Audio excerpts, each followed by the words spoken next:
Good afternoon, Yusek. Yusek, may we have your reaction about the statement of Senator Amy Marcos when asked about her relationship with the president? She said it's non-existent.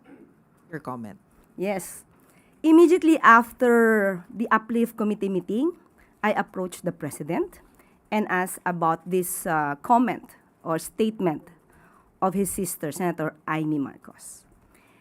And he said, yes, they haven't spoken for almost 3 years. She has not been attending family gatherings, family events.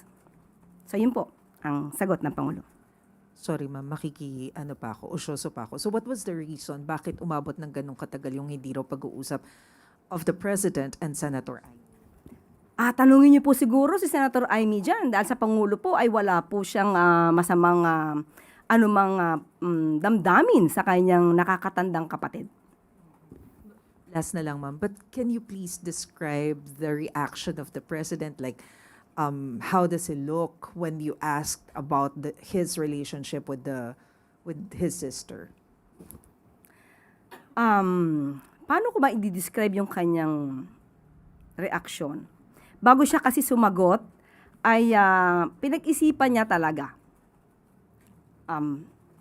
Sa aking paningin, sa kanyang body language, ay disappointed siya sa kanyang nadidinig ng mga salita mula sa kanyang kapatid.